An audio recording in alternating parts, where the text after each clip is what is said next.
All right, there we go. Now I have an actual microphone. Hello world. Just want to give a quick life update. It's May 23rd, 2026. But I left my job roughly 1 year ago to travel the world for a year and see where that takes me. Didn't really have a clear plan on where I wanted to end up at the end of that year, but now I can give that actual update. So today I want to share what I've been up to for the past year and where I am now and what I think my life is going to look like for the next 6 months to 2 years. So, a little bit going back in time. 1 year ago, I quit my job knowing that I wanted to travel the world for roughly a year. And I had gotten all my ducks in a row basically at that point. I had accumulated enough savings, so I had a safety net to fall back on. I had already done like a 1 month backpacking trip, so I kind of experimented with that travel backpacking lifestyle and knew that it was a good fit for me. And I had an itinerary of all the places I wanted to go, the things I wanted to see, the goals, and kind of like what I was hoping to get out of the trip. So I think with that kind of strong sense of direction, I quit my job, I gave my 2 week notice, and I was able to kind of jump straight into it without having, any serious kind of anxieties or concerns about whether or not I had made the right decision, because I spent quite a lot of time building up to that. So literally, I think it was 3 days after the last day of my job, I hopped on a flight and I landed myself in Indonesia. And I spent, I think, around 3.5 weeks in Indonesia, starting from Jakarta, which, by the way, is not the easiest city to start off in if you're trying to start a 1 year adventure, because Jakarta is, let's just say, it's very chaotic in many places, especially the traffic. The traffic is insane and is probably still to this day one of the worst traffic, like cities with the worst traffic that I've ever seen. Partially because it's not just like super jam packed, but it's also like gridlocked. So that was quite an experience. But I did meet up with a friend during that first couple days of my trip, which felt like a kind of like a more gentle welcoming into like, hey, you're starting this new life, everything's exciting. I had the energy to kind of like tackle whatever challenges came my way. I got food poisoning, I think once or twice in Indonesia, because my stomach hadn't fully adjusted yet, and I was changing like my diet, my environment, everything. So that just made it a lot easier to get sick. But those first 3 weeks, big adventure. Like, just saw so many things that I wouldn't have seen or have expected myself to be able to see even 2 or 3 years ago. And such a refreshing kind of like intentional culture shock to my system. Worked my way through Java and landed myself in Bali.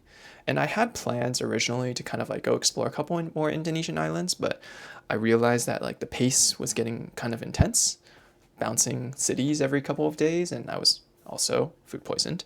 So I decided to slow things down, spent more time in Bali, not in like the super touristy areas like Kuta and Canggu, but I was more in like the north of Bali, kind of like in the center where it was a bit more chill, more local, fewer people in general. That, I think, is probably where my last video was filmed, because after that, I basically didn't post anything to YouTube. But along the way, I've been documenting my journey and writing newsletters, so just a quick aside, if you want to go back and see the specifics of everything I did throughout my journey, I actually did a pretty good job of documenting that in writing on my newsletter, and there's a whole archive of that, so you can kind of see where my thoughts were at each stage of the journey, and not just kind of like my reflections right now. So, 3 weeks in Indonesia, then I spent about another 3 weeks or so in the Philippines, where I got a little deeper into things like scuba diving, met a lot of really nice people and some new friends. The Philippines was a lot easier to connect with locals because people can speak English very well in the Philippines.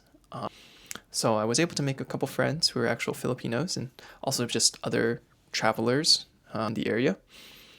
After the Philippines, I went to Singapore for a couple of days, and it was very refreshing to kind of like have a lot of the amenities of like that I was used to in the US, like air conditioning was a lot more common in Singapore. And after struggling with the heat for so long in Indonesia and the Philippines, I was like, oh my God, everywhere has air conditioning. This is amazing.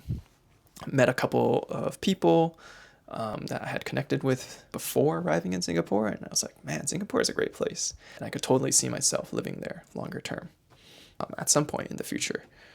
That's not where I landed, but that was kind of where my head was at during those, couple of days where I was in Singapore.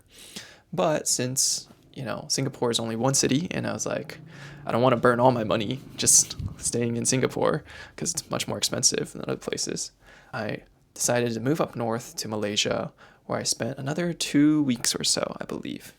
And Malaysia, I didn't explore too much. I spent my time mostly in Kuala Lumpur and Penang. I hope I'm remembering these places correctly. But yeah, and I kind of got to see the contrast between Kuala Lumpur, which is like this kind of like growing, developing city that's, starting to have all these mega towers and a little bit, gritty, versus Penang, which is, on an island and more laid back, a little bit more chill, a little bit more walkable and human scaled. And I started to understand, hey, like, what is the type of urban environment that I actually really like? At the same time, got to really experience a lot of different food and cultures all blended together. It felt very satisfying as someone who grew up with a mixed cultural background, being Asian American, to be in an environment where having that kind of multiculturalism is just the norm. Both in Singapore and Malaysia. And I was like, this is so exciting and fun. And like, I love how all these cultures have combined and kind of formed new cultures as a result.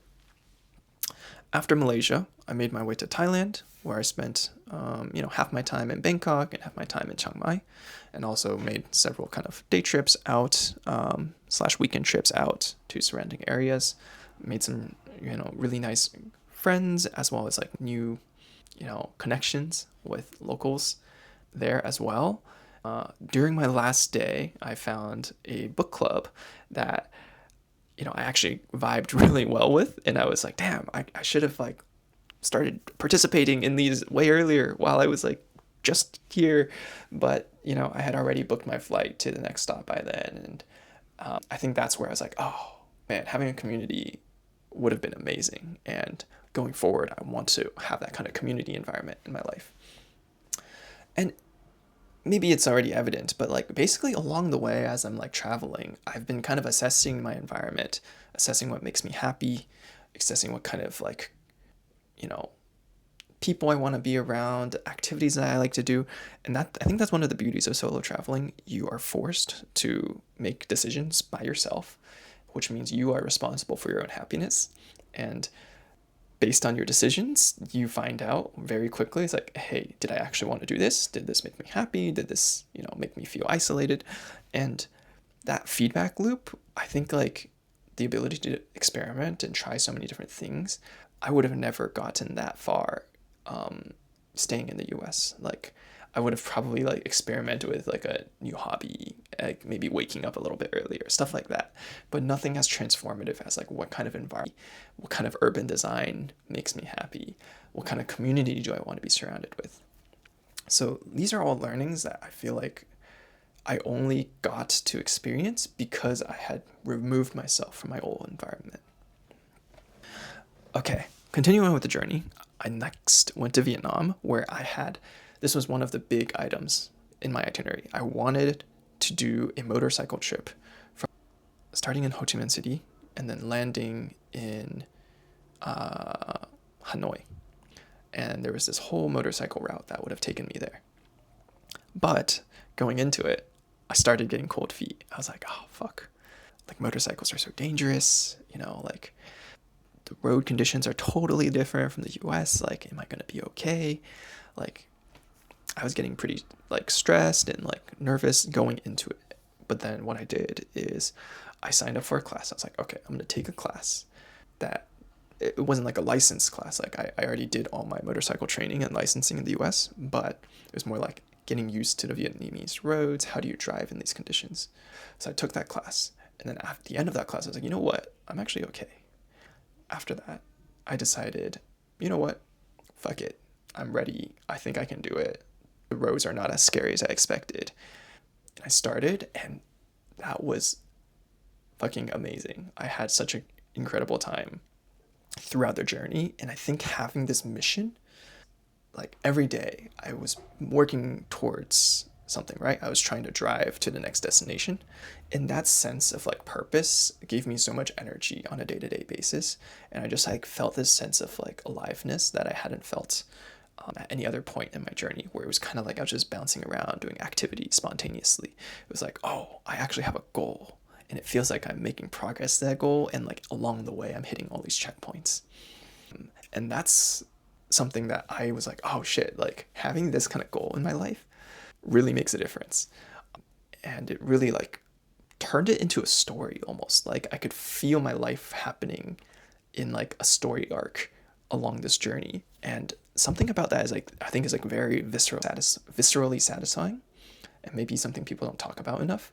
It's like, as people and as humans, I think it's normal for us to want our lives to kind of like have a story to it.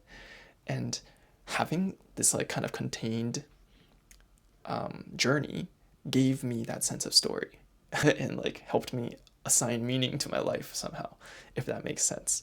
You know, obviously, like I wasn't like helping other people. I was kind of like doing it for myself. But like for me, I think even just having this sense of like, oh, I have a goal and I'm working towards it was enough for me to feel like fulfilled and like satisfied on a day-to-day basis. So that was the Vietnam chapter. I learned a lot along that journey. I won't go into the specifics right now because, yeah, things will take way too long. But after Vietnam, I went to Korea, and this was the beginning of another arc where I wanted to learn the language. And I had learned about Korean, you know, the Korean alphabet like a while back, and I had tried learning it on my own. I was like, oh, this is a really cool language system. And I would love to be able to like understand and speak Korean a little bit more because I had a lot of Korean American friends.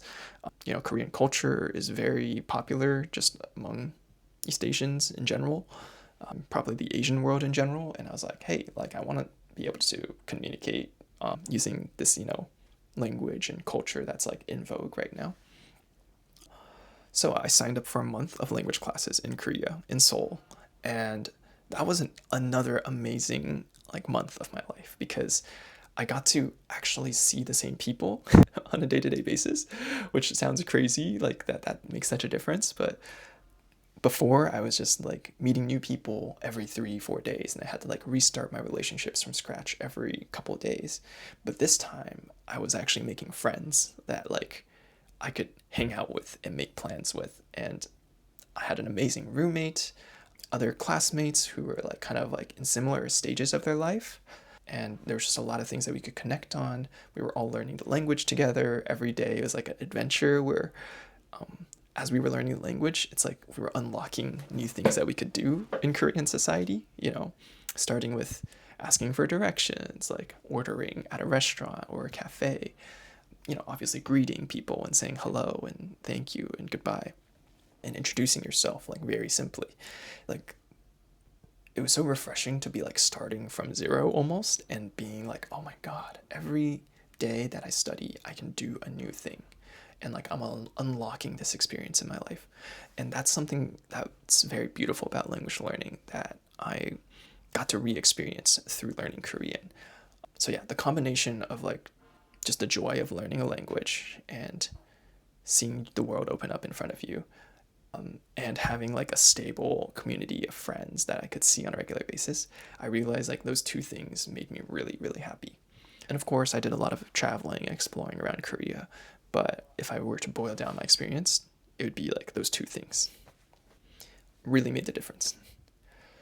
Okay, after Korea, I made a brief trip back to the US where my brother had his kind of Chinese tea ceremony, like ritual, in terms of like when Chinese people get married, they have this tea ceremony where, you know, you serve tea to the parents of both your own parents and your spouse's parents. So I got to witness that, which was very cool, and I was very honored to be a part of that ceremony. I was the MC where I spoke in Chinese, and I had not really practiced my Chinese much leading up to that day, and I kind of wrote the speech the night before.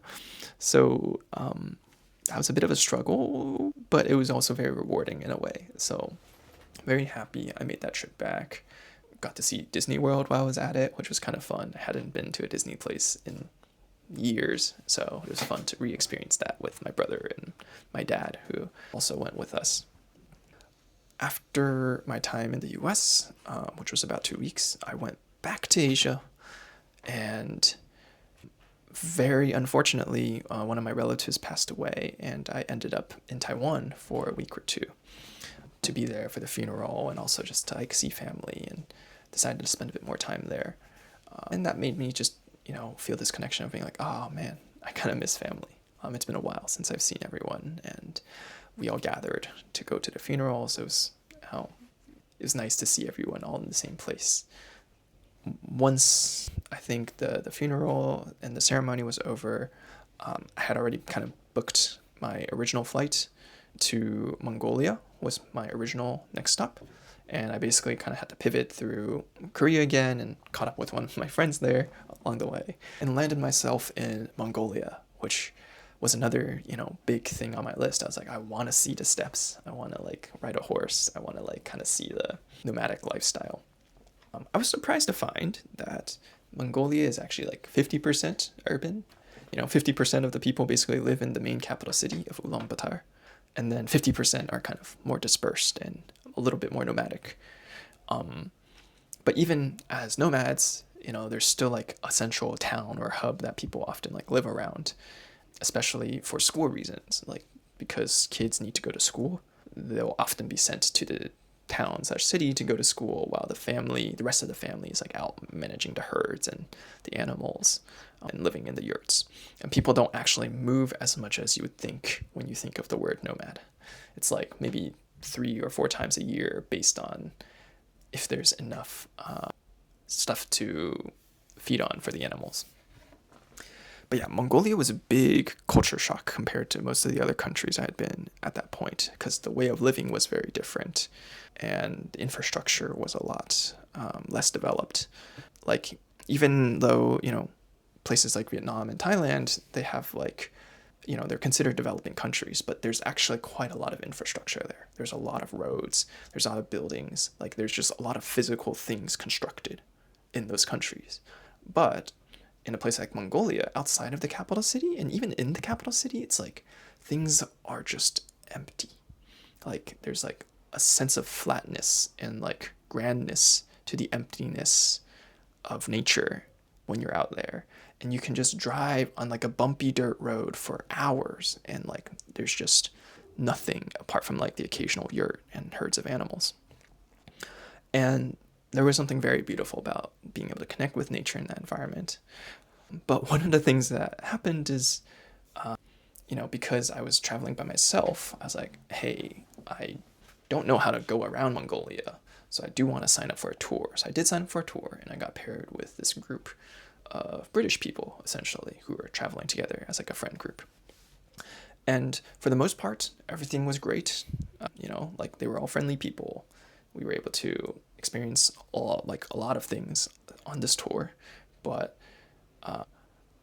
there's a bit of friction, let's just say, between some of the other tour participants and the tour guide, because like there were things about the itinerary that were slightly different from what they like originally had signed up for. It wasn't anyone's fault.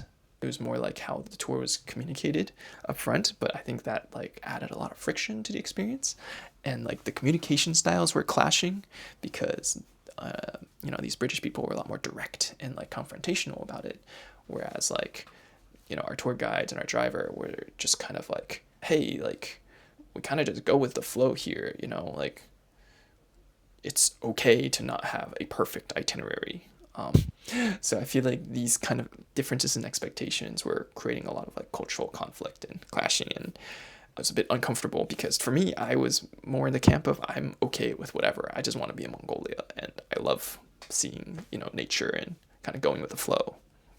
But I could also see the perspective of like, hey, you paid for a trip, you had these expectations, and they're not being delivered. So I can see both sides, but I think at the end of the day, I was like, hey, I'm a guest. I'm here to experience the culture, understand the people, and if part of the culture is that when things change, you change with the plans, then so be it. Like, that's part of the experience of being a traveler, I think. But yeah, that was my Mongolia experience. And then I landed myself back in Japan, which honestly, at that point in my journey, I was like, oh, I've already been to Japan so many times. I studied abroad in Japan. I was like, what's the big deal? Like I've already seen Japan. That was like my mindset coming in. And then I landed in Fukuoka, and I started making my way through the country, starting from the south and going up north. But one of the first things I experienced was just this is funny because by normal standards, it's like this is like a shitty living situation. But because hotels in Fukuoka were kind of expensive on those dates, I was like, you know what? Fuck it. I'm going to try living in an internet cafe and like sleeping there overnight. And then I learned that they have showers there, which is amazing. So I did that, and I was like, holy crap. The showers at this internet cafe are actually god tier. Like they're so comfortable. They're like perfectly heated. They're clean. I have a clean towel, like compared to, having just been in Mongolia where I had to bounce around and take cold showers and sometimes not shower. It's like, this is a luxury for real. And then a couple days later, I was on a bus ride going from Fukuoka to Beppu, which is like an onsen town on the eastern side of Kyushu. And I was like, oh my God, the roads are so smooth. Like it feels like I'm like gliding. And I was like, oh my God, Japan, it hits different. Like Japan is like the friction here is just minuscule. Like I was like, what the hell was going on up to this point? But yeah, I think over the next couple weeks, I spent that time just like reflecting on my journey, my travels, where I was, what I had learned. And I also turned 26 in September while I was in Japan. And I think that was the point where I was like, hey, I should make a decision now on what I want to do after my travels. And during that time, what I ended up committing to is like, hey, I want to extend my time in Asia. I want to commit to having a life abroad where I can explore my like options, like having a career here so that I can have a more international career in the future. I know I had a really good time learning language, so I want to keep that as a part of my life, at least for the next few years. And I want to just like be in a new environment. I don't want to go back to what I had, like what I was in before. So after like debating, I was choosing between going back to Seoul, Tokyo, or Singapore, and ultimately I landed with I'm going to go back to Tokyo at the end of my travels and start a new chapter from there. And the main reason why I chose Tokyo is one, it's an international city where you have options, right? Like there's enough international companies based here. It's a business hub, it's a travel hub. Like basically everyone passes through Tokyo at some point, and just being in Tokyo will give me access to opportunities I wouldn't have elsewhere. Seoul and Singapore, while they are also fairly, significant cities, I don't think they are at the scale of Tokyo. Singapore, obviously, it's an English-based country, and they have very high salaries, so that was very tempting. But actually, because of that, I was like, you know what? That might be too easy. Like, I don't want to not have to struggle to like adapt to a new environment. I was like, I think I will grow more if I had to learn a new language and adapt to a new environment that's like more culturally different from the US. So I think that's what pushed me towards coming back to Japan. Not to mention, I actually did learn Japanese for 2 years in college. So coming back to Japan was kind of like a continuation of that earlier chapter in my life, which I had just set aside and put on pause. After making the decision I went back to Taiwan to spend about a month or so with my family there. I got to stay with my aunt and my cousin, and it was like, I don't know, it was like a rest period for me before the next big leap. And I was like, all right, I get to just chill here. I'm having a good time. And then I went to China because I knew I needed to see China before I concluded my Asia travel arc.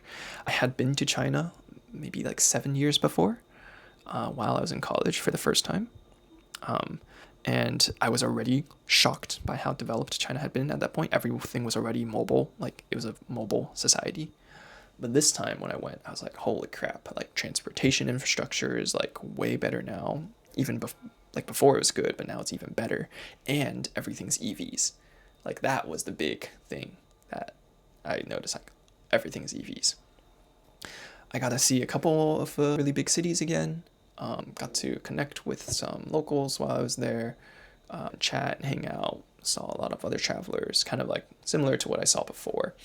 But I think most of my takeaway from China was just like, this is a society that's clearly developing, growing, modernizing.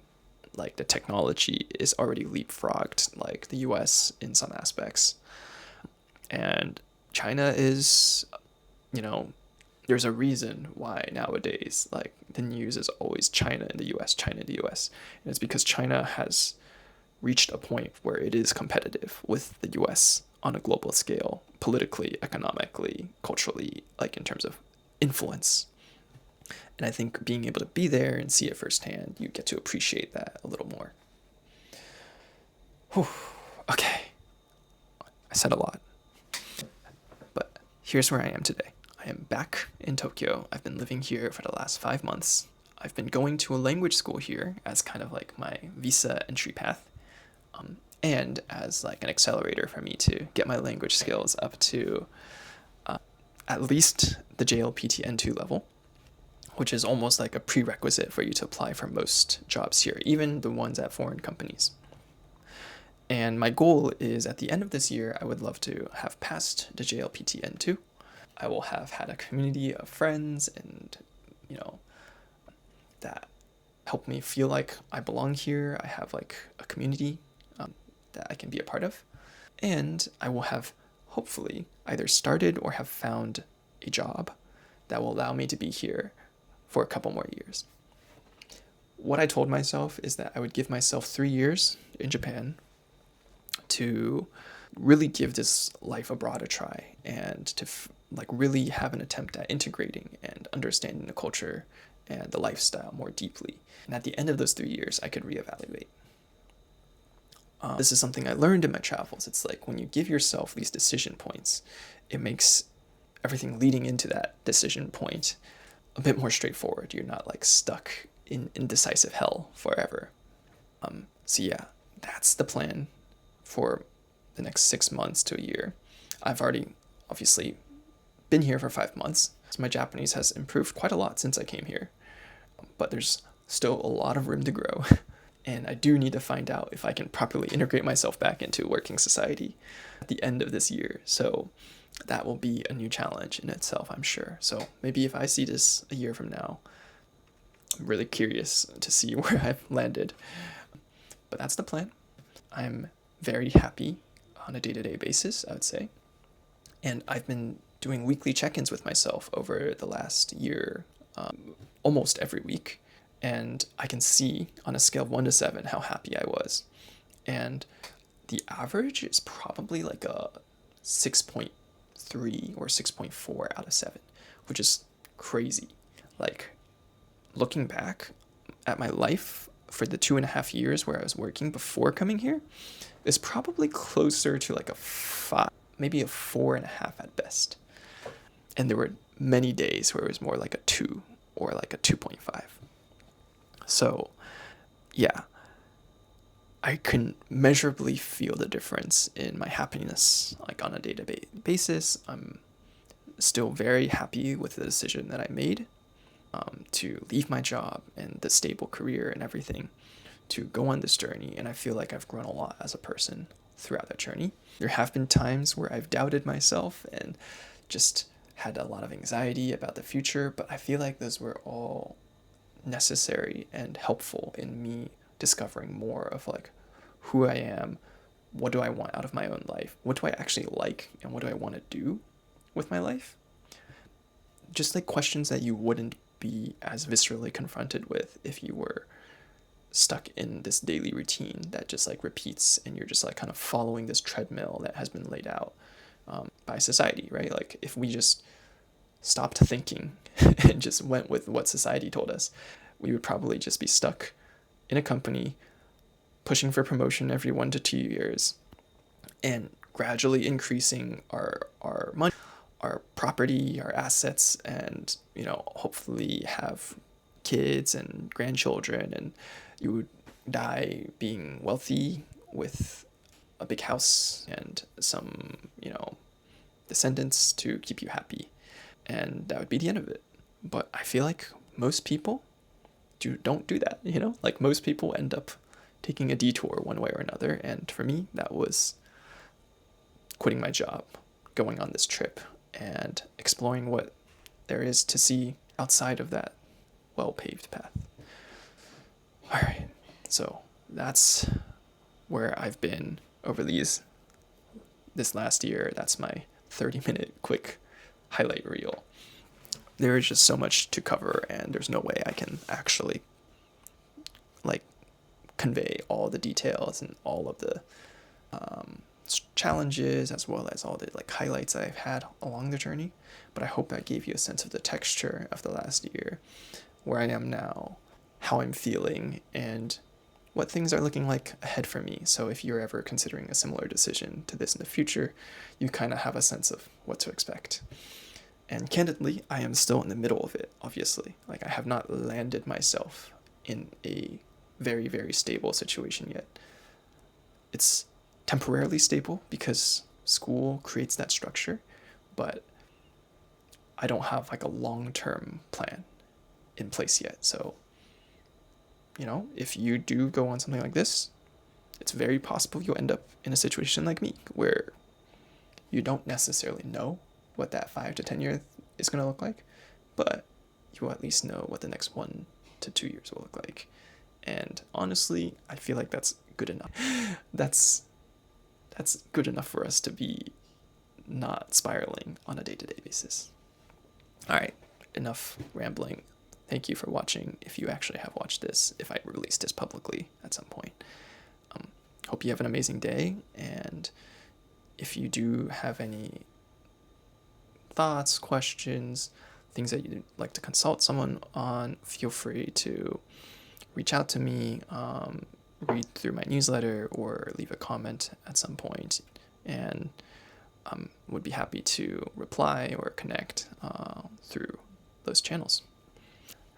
Alrighty, 35 minutes, 30 seconds. Peace out. My throat is getting tired.